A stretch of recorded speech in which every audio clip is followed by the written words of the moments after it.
So hello everyone, my name is Akanshi Satwani and today we are going to continue the chapter number 2 of English, the pot maker.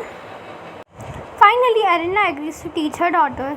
Centilla starts learning pottery seriously. At first, she learns how to prepare the clay properly, but shaping the pot is very difficult for her.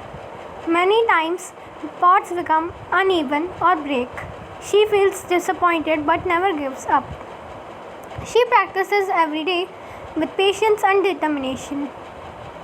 अब जो एरिनला है अपनी daughter सेंटिला को pottery सिखाने के लिए agree कर देती है. अब वो सेंटिला जो है वो पोट्री सीखना स्टार्ट करती है सीरियसली. पहले वो क्ले को प्रॉपरली प्रिपेयर करना सीखती है. फिर जब वो पॉट्स को शेप देती है बट उसको काफ़ी ज़्यादा डिफ़िकल्टी फेस हो रही होती है बिकॉज पॉट्स को शेप देना इज़ नॉट ईजी. कभी अनइवन बन जाते हैं पॉट्स, कभी ब्रेक कर जाते हैं. उसको काफ़ी डिसअपॉइंटेड फील होता है बट वो गिव अप नहीं करती. वो रोज़ प्रैक्टिस करती है with patience and determination. A kind woman named Omnula notices Sentilla's struggle and encourages her. She supports Sentilla emotionally and motivates her to continue practicing. Slowly, Sentilla improves her skills. Her hands begin to move with confidence and control. जो ओन्यूला है सेंटिला के struggle को notice करती है, उसको encourage करती है. अब वो उसको इमोशनल सपोर्ट देती है, उसको मोटिवेट करती है पोट्री को कंटिन्यू रखने के लिए. अब जो सेंटिला है वो धीरे धीरे करके अपनी स्किल्स को इम्प्रूव करती है. अब वो अपने हैंड्स को बहुत कॉन्फिडेंस और कंट्रोल के साथ मूव करना स्टार्ट करती है. One day Arena leaves Centilla alone to work. At that moment something special happens. Centilla suddenly feels fully connected with the clay and successfully makes a perfect row of beautiful pots. They look almost exactly like the pots made by her mother. She becomes very excited and happy. One day एरिनला जो है सेंटिला को अकेला छोड़ देती है pottery करने के लिए. उस मोमेंट पे कुछ स्पेशल होता है. सेंटिला जो है फुल्ली कनेक्टेड फील करती है क्ले से. वो सक्सेसफुली एक परफेक्ट रो बनाती है ब्यूटीफुल पॉट्स की.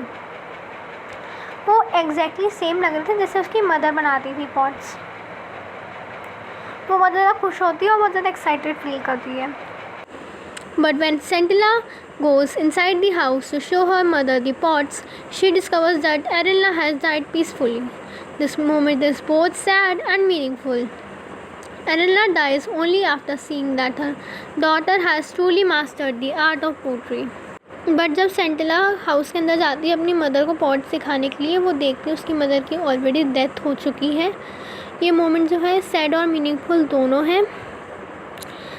जब एरिना की डेथ तभी हुई जब उन्होंने देख लिया कि उनकी जो बेटी है उसने ट्रूली मास्टर कर लिया है पोट्री को.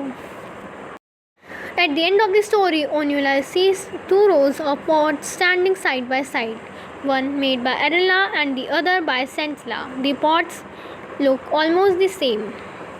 She realizes that the tradition will continue because Centilla has become a true pot maker. The story ends with this emotional line, a new pot maker was born. At the end of the story, जो ओन्यूला है वो दो रोज़ देखती है pots की. एक जो एरिनला ने बनाई थी, एक जो सेंटिला ने बनाई थी. वो ऑलमोस्ट सेम लग रही थी. फिर जो ओन्यूला है उसको रियलाइज़ होता है कि जो ट्रेडिशन है वो कंटिन्यू रहेगा बिकॉज जो सेंटिला है वो एक ट्रू पॉट मेकर बन चुकी है. अब जो स्टोरी है एक इमोशनल लाइन से एंड होती है कि एक new pot maker was born. So this chapter ends. Please comment down your suggestions and your doubts.